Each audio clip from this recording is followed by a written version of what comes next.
Hello, MGTOW. Hello, men. This is Howard Dare. Thanks for stopping by. So, I want to talk about why media and politics matter to MGTOW. First, let me say thank you to everybody who's been stopping by, liking, sharing, commenting, subscribing, even donating. I really appreciate it. And if you haven't already, or if you're new to the channel, please go ahead, click the subscribe button, click the bell symbol next to it, and accept the email notifications. It'll help me grow my channel, and I would really appreciate it. Although, I don't believe that YouTube sends out any of the notifications that it's supposed to, or maybe, 1%. Let's talk about why media and politics are important to MGTOW. Because I have a lot of interaction with other MGTOW who seem to think that men exist in a vacuum. That, just whatever the lone man does is all that matters to the universe, right? Not just to his world, but to the universe. And this is a very simplistic, childlike view.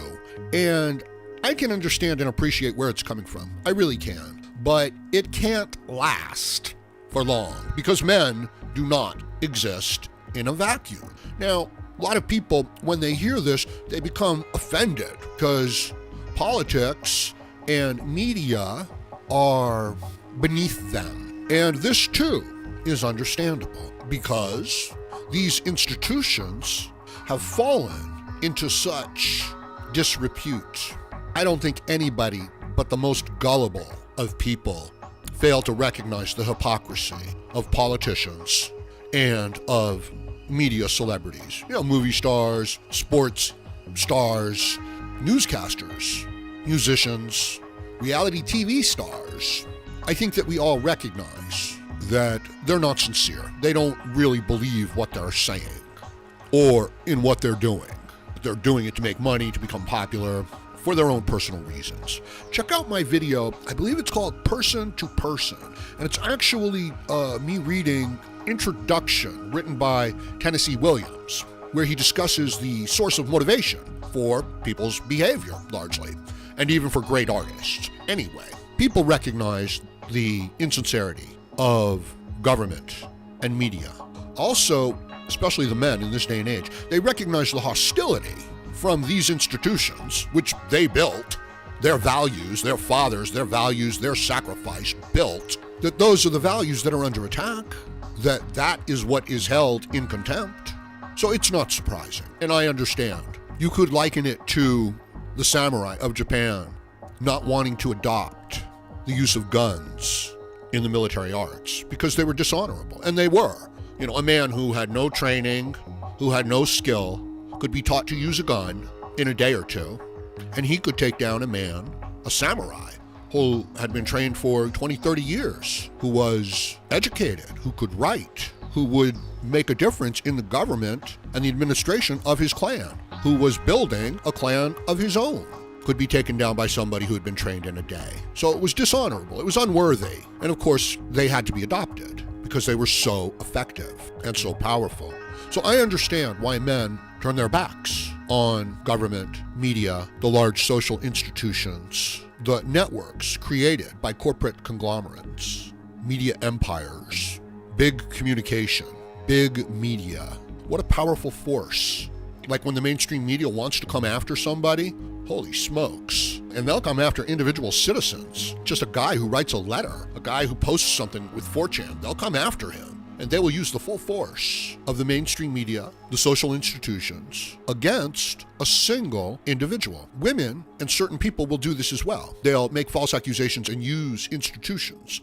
I call it institutional aggression. It's just relational aggression, but as applied to the institution and to the customs, standards, and practices of the society. So men find this very dishonorable, and they walk away from it. They turn their back on it. I would like to request to the MGTOW out there and the men interested in MGTOW that they study the men of powerful earlier cultures, like the samurai, like the Roman patriarch, like a successful knight of the realm, and cast aside the lens of the feminist and the blue pill man, that all these men are savages and brutes. The founding fathers of America, cast aside this prejudice against men. Look at someone like George Washington building his farm and his letters with British merchants, and the early laws that set up commerce in the United States of America and what it really was. Anyway, study those things. Study those men. Study these great men who had this great effect on history. Study what their ideas were. The successful ones, not merely the effective ones. And are you now starting to see the connection between men and politics and the larger institutions? When a man is injured, he has to recover. He has to rest. He has to rebuild and make himself strong again.